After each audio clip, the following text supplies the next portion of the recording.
Hey, my wonderful, wonderful, beautiful people. A pleasant evening to you, or afternoon rather.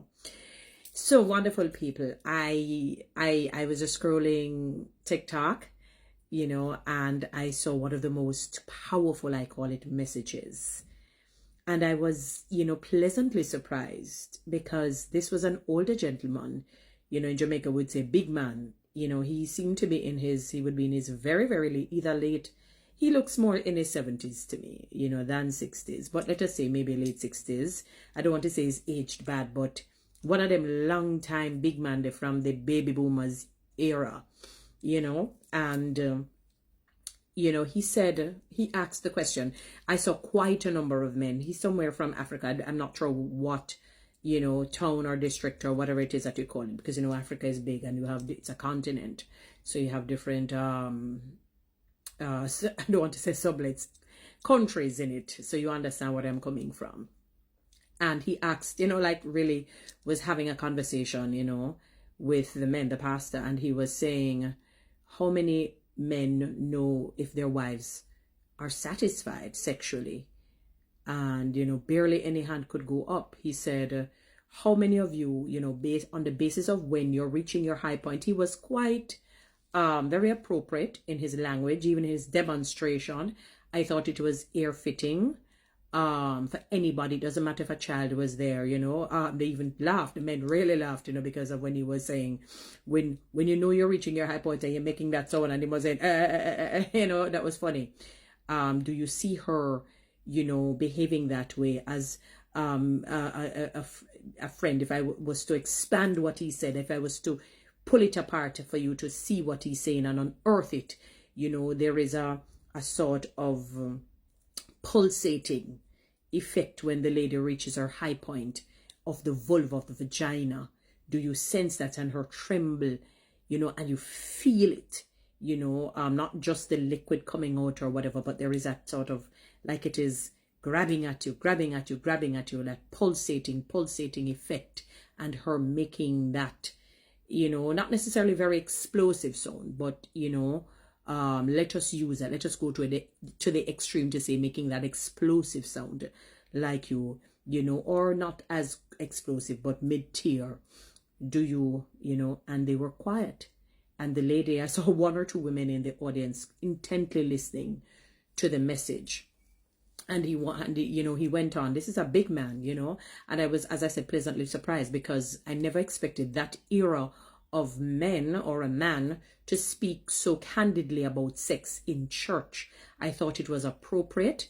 It could be it seemed as if it was a Sunday morning service, and it is the forum for it, in spite of what many people may think.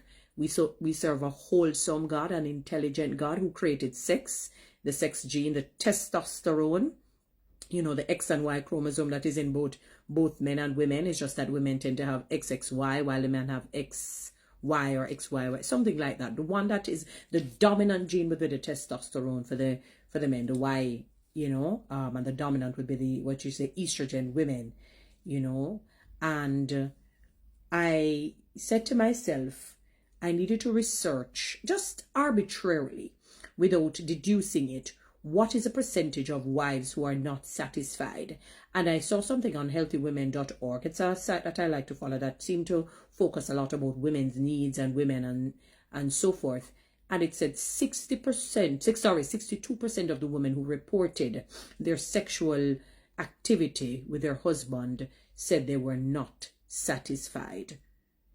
And I've heard of many cases of women married for many years and they have never reached a high point by their husbands. And I said I wanted to research the I dub it the birth, and I don't want to say death rate of a man's sexual prowess, but let us say declining rate. Let us not say death rate. And interesting information. And it says the sexual prowess generally begins during puberty, because you notice when men reach a certain age, young boys reach a certain age, or the sex gene it's raging within them, and it occurs around 12 to 16 in most males. During this time, testosterone levels rise significantly. Secondary sexual characteristics, example, voice changing, the deepening of the voice, growth of body hair, develops sexual desire, which is the libido, or libido, however you want to pronounce it, and the capacity for reproduction emerges. Maybe that's why you see quite a number of young men tend to get some of these young girls pregnant, because the hormones are raging. The hormone is a testosterone, which is for those who may not know it, it's a hormone primarily produced in the testicles in males, and to a lesser extent in the ovaries and adrenal glands in females, and so, peak of sexual prowess now. A male's sexual peak is typically associated with late teens to mid-20s. Why? Mid-20s, I was shocked. I was thinking, boy, at least late 20s. Testosterone levels are at their highest. Physical energy, stamina, when you talk about vim, vigor, vitality, not Viagra. So physical energy, stamina, and libido tend to peak. Erections are more frequent and easier to achieve as you go. You see, it comes up. Fertility, sperm quality, and motility is at its prime. Factors that includes a prowess, physical health, regular exercise, a balanced diet, and avoiding substance abuse all contribute to better sexual health, mental well-being, confidence, reduced stress, and emotional stability can enhance sexual performance.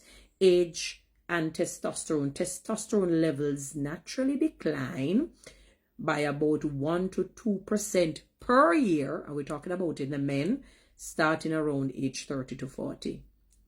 1 to 2%. So when you're over 40s, Lord have his mercy, what is the percentage?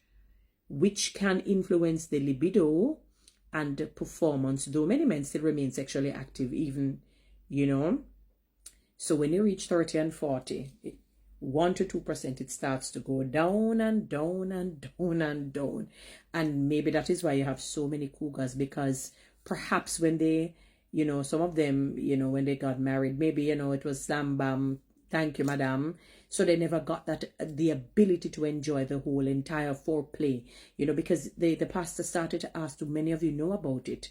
The reality is that he gave a very high figure to say 95% of the women are not satisfied. I wouldn't necessarily say 95%, but it's a high figure, because if they report it, because most people don't want to report as a very negative and disheartening situation. If 62% has reported that they're not sexually satisfied, I can safely say that the unreported ones are probably at a more, maybe another 20 to 30, between 20 and 30% of those who did not report it. And he was saying that, that this happens where 1 to 2% your libido, that is a sexual prowess, a sexual, sort of desire, while the testosterone is a hormones. So, it starts to go down between 30 to 40. What you have to do is that you have to now be the Casanova, the man who is able to do the foreplay, the man who is able to say, you know what, I'm going to have to find creative ways of making my woman reach her high point. I was very pleasantly surprised to see a big man like that as a pastor having that conversation. It was even pleasantly surprising to see quite a number of men in the audience. I literally could barely see the women. And I said, this is what is needed in churches today. People are tired of hearing condemnation preaching. Is there a place for preaching against sin? Naturally there is. But when Jesus did it, he really was talking a lot about the Pharisees and the rebellious people who choose rebellion instead of obedience to Christ, to the cross. We need a balanced kind of message in churches. That I felt good when I heard the man, that I had to go and do a little of research. So men, when you start touch 30, you have to start, you know what you're about. The food that you're eating, the exercising, the stress levels, everything. Because quite a number of women are not satisfied. They are not satisfied. Anyway, guys, you know what to do. Read TikTok and YouTube. Subscribe. I need a line now. Time now. May I give you some good information.